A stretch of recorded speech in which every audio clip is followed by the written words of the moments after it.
Na condição de cineasta, pesquisador, eu, Joel Pizzini, acompanho, né, todo esse drama que a Cinemateca Brasileira vive desde os anos, final dos anos 80, né, quando eu estava ali frequentando a Cinemateca na Vila Mariana, e aconteceu uma coisa que me chamou muita atenção, que já na época que o Jânio Quadros era candidato, se tornou prefeito, aliás, em São Paulo, ele já havia promovido ali um desalojamento da Cinemateca, de uma das unidades que estava dentro de uma subprefeitura, e aquilo estava em alto risco, porque era uma mudança que tinha que ser feita urgentemente, e houve uma mobilização na época, inclusive eu participei desse movimento, denunciando, escrevendo.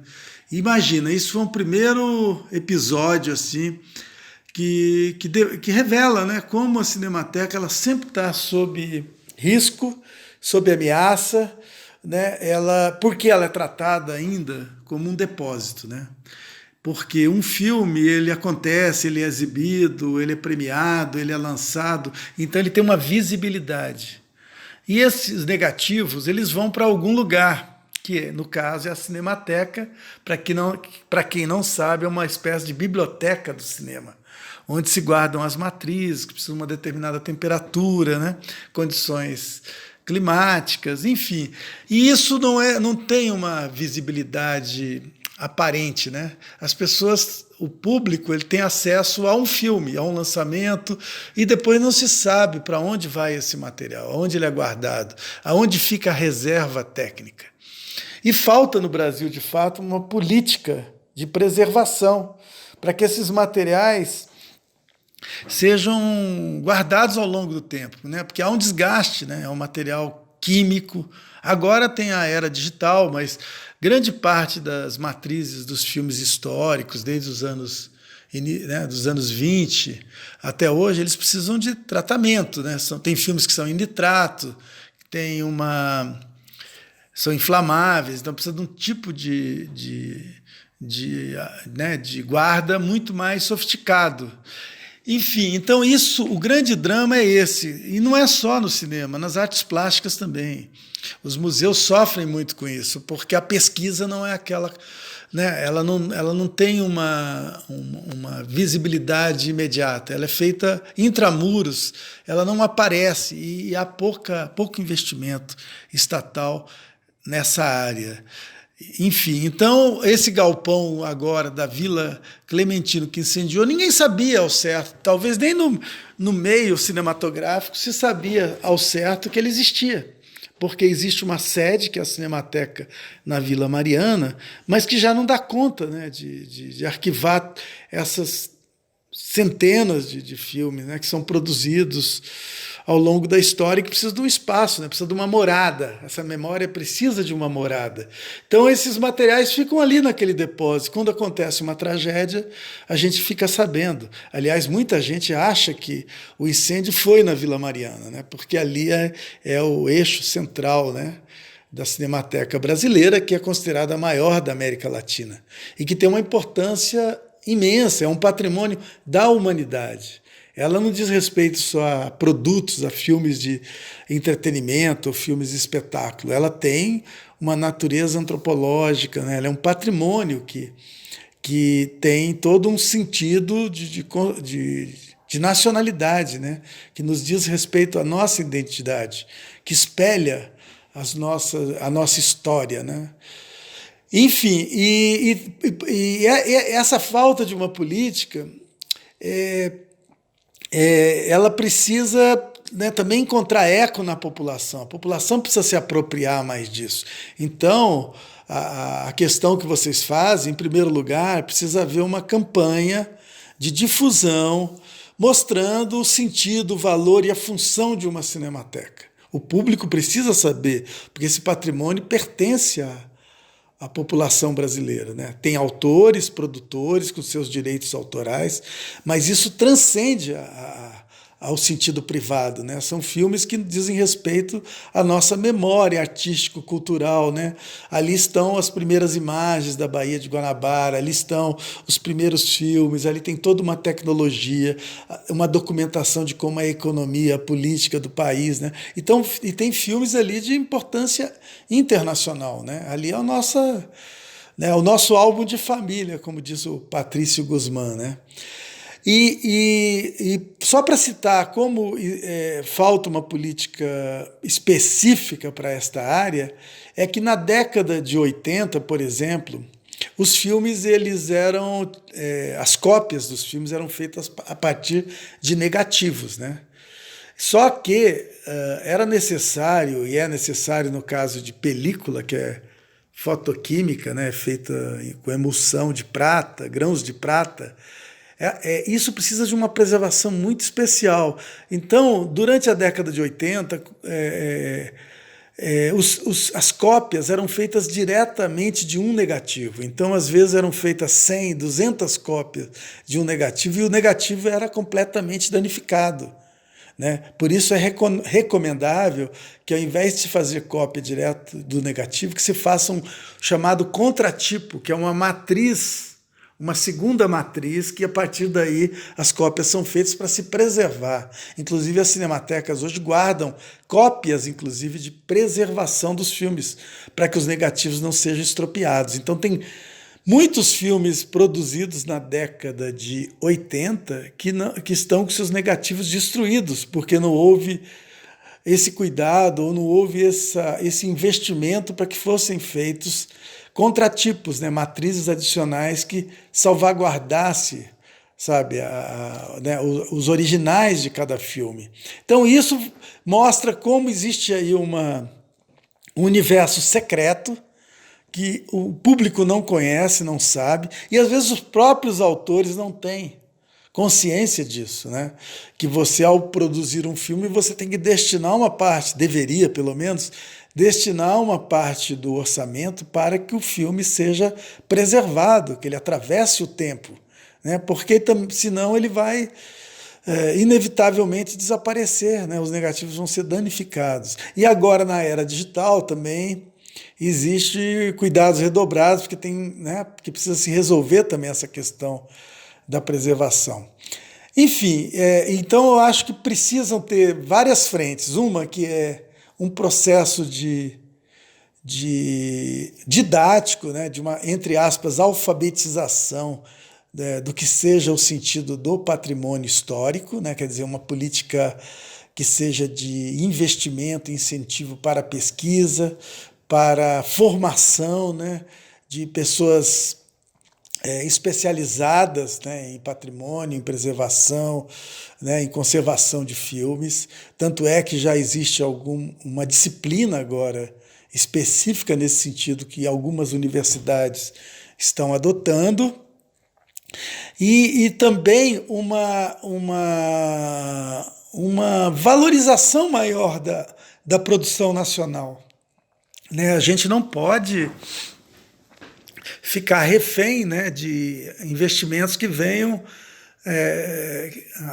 a partir de tragédias, né, que sejam, né, como aconteceu no Museu Nacional, que havia todo um sistema ali precário, né, de instalação de ar-condicionado, né, de mecanismos de segurança que não estavam sendo renovados e aconteceu essa tragédia, né? Agora, por exemplo, na Vila Clementina também a origem do fogo foi justamente um equipamento de ar-condicionado, né, que estava vencido, e o prédio, pelo que foi divulgado, não tinha nem alvará de funcionamento dado pelo Corpo de Bombeiros. Então veja uma contradição dentro do próprio Estado. O Estado não cuida do Estado, e no caso desse incêndio recente na unidade da Vila Clementina, o que aconteceu de grave é que não haviam funcionários trabalhando, porque como a Secretaria de Cultura não renovou né, a entidade que era responsável, né, o contrato com a entidade que era responsável pela manutenção do espaço, os funcionários ficaram no limbo, né? Não conseguiram, trabalharam de graça durante até um bom tempo, mas, né, não precisavam sobreviver. Então, esse depósito estava praticamente vazio, só com pessoas da área de segurança. Então, quando houve o princípio de incêndio, não teve como, né, não havia como estancar o incêndio, porque não havia gente trabalhando, era um espaço vazio, um depósito, né?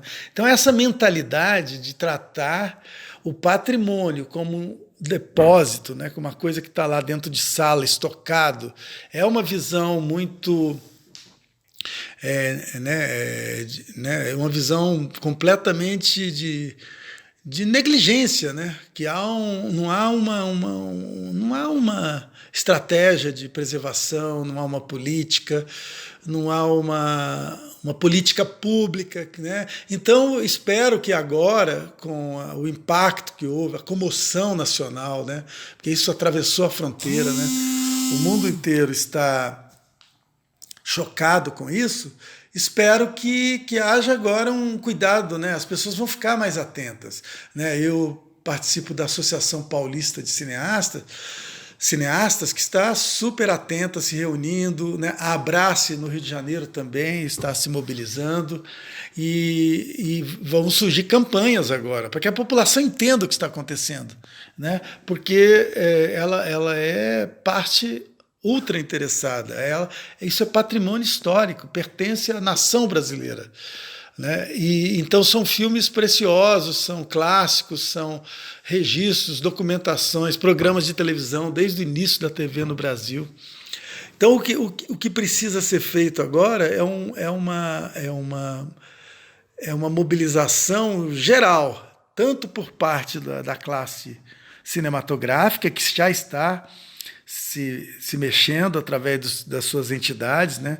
Associação Paulista de Cineastas, porque a Cinemateca Brasileira está sediada em São Paulo, e como o governo federal está fazendo, né, tratando de uma forma muito omissa, né, e praticamente promovendo um desmonte dessas instituições culturais no país, a exemplo que houve na era Collor. A gente tem que vigiar, a gente tem que ficar atento, a gente tem que cobrar, entendeu? E se a população estiver devidamente informada, ela vai ser uma grande aliada, porque ela é a parte mais interessada. Os filmes são feitos para o público, né? Eles não são um exercício egóico de um êxtase artístico apenas do autor. Ele é uma produção de conhecimento. Então, esses filmes eles precisam ser defendidos por todos, né? Por todos nós. Mas para isso é preciso que a população se informe, tenha noção exatamente o que ela pode fazer. Então vão surgir agora uma série de respostas, né, aqui em São Paulo, coordenadas pela Associação Paulista de Cineastas, que lançou esse movimento SOS Cinemateca, pela Associação dos Amigos, Sociedade Amigos da Cinemateca, que é dirigida pelo Carlos Augusto Calil, que já foi presidente da Cinemateca, pela Escola de Cinema e Artes de São Paulo, a ECA. Enfim, são várias frentes que precisam se multiplicar para ficarem vigilantes e fazerem trabalhos em vários níveis, né? Tem um trabalho que é interno, para que haja agora uma nova gestão da Cinemateca, que seja vencido esse limbo, né? Porque a Cinemateca está esteve até agora num absoluto abandono, né? Criou-se um espaço para sucateamento do patrimônio por conta da omissão da Secretaria de Cultura, que não agilizou esse processo, que poderia ter sido evitado, que se tivesse gente lá dentro trabalhando nesta unidade da Vila Clementino, certamente o incêndio seria interrompido, mas como ficou no vazio, né, o incêndio se alastrou e perdeu-se mais de mais de tonelada de documentos que contam toda a história, documentam toda a história do Instituto Nacional do Cinema, da Embrafilme, e uma série de filmes, né, de acervos, documentos relativos à produção intelectual de Glauber Rocha. Enfim, foi uma tragédia que a gente foi vitimada realmente por essa falta de política pública, né? Ou esse processo de desmonte lento que está acontecendo com a cultura brasileira, né? Onde acaba triunfando a ignorância, né? Isso tudo por um ressentimento, né? Contra a classe artística, que sempre teve uma atitude crítica, né? Em relação enfim, ao destino do país, né? Então agora é urgente que se haja uma mobilização em vários níveis, né? A PAS está pensando em campanhas aí para dialogar com esse grande público, para informar sobre o conteúdo, né, e a função, a natureza da Cinemateca, a sua vocação histórica, né, como um grande centro cultural, né, de armazenamento, de preservação da memória, né, que tem uma dimensão internacional, né, como eu disse, é a cinemateca mais importante da América Latina. Então ela guarda preciosidades, relíquias ali que são reveladoras, né, que atestam, né, muitos aspectos ligados à nossa identidade cultural, né, à nossa cidadania. E, portanto, precisa haver um processo de apropriação, de legitimação cada vez maior por parte da população. Então é um momento de ampliar o acesso, democratizar mais ainda a informação em torno deste grande bem, deste grande equipamento, né, que tem uma história fantástica, entendeu? E eu vejo assim, a saída agora é, primeiro, resolver essa questão da gestão, né, porque a Secretaria Especial de Cultura lançou um chamamento, promovendo um edital, mas é um edital ainda com muitas contradições, então a PAS está mobilizada junto com outras entidades para discutir o teor desse chamamento lançado pela Secretaria de Cultura, para que essa gestão agora tenha, né, seja capacitada, né, que tenha a responsabilidade de evitar que esse filme de terror continue em cartaz. Então, agora, nesse momento, existe uma discussão em torno da natureza desse edital, né, público, para que uma nova OS assuma a Cinemateca, que antes era administrada pela Fundação Roquete Pinto, que foi afastada, e a Sociedade de Amigos da Cinemateca, que é uma entidade formada por pessoas altamente comprometidas com o cinema brasileiro, né, por cineastas, produtores, críticos, professores, né, essa entidade que ela é né, que fica coordenando, né, que fica defendendo os interesses mais legítimos da classe artística, e essa entidade agora ela vai também estar muito mais atenta ainda para que se evite a continuação dessa tragédia que está consumindo, que está destruindo todo o nosso patrimônio histórico. Perdemos ali décadas de história, quase dizem que em torno de 60 anos de história foi consumido nesse incêndio trágico que feriu a alma do povo brasileiro. Então, estamos todos atentos, nós cineastas, e esperamos que uma nova gestão seja implantada na Cinemateca Brasileira, que a população saiba de todo o andamento e que possa acompanhar, apoiar, aderir a este movimento para que nunca mais aconteça isso, né? Nós vivemos aí uma sucessão de tragédias, desde o Museu Nacional, Museu da Língua Portuguesa, entendeu? E é muito simbólico, é muito terrível que a cultura seja, né, o objeto dessa destruição, né? É muito simbólico ver que estamos perdendo a nossa memória, né?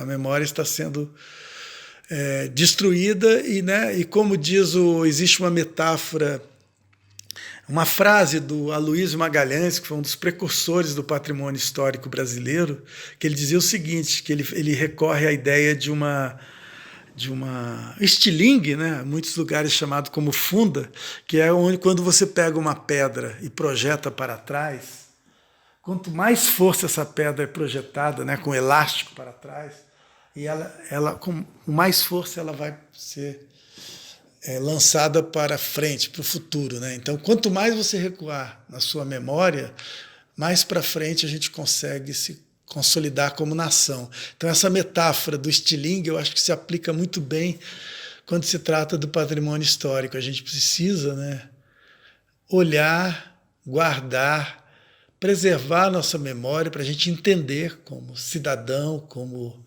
brasileiro, para poder se situar no tempo e espaço e poder lançar nosso olhar para o futuro, né? Se mirar na tradição para poder se construir, né, um projeto de nação que tenha uma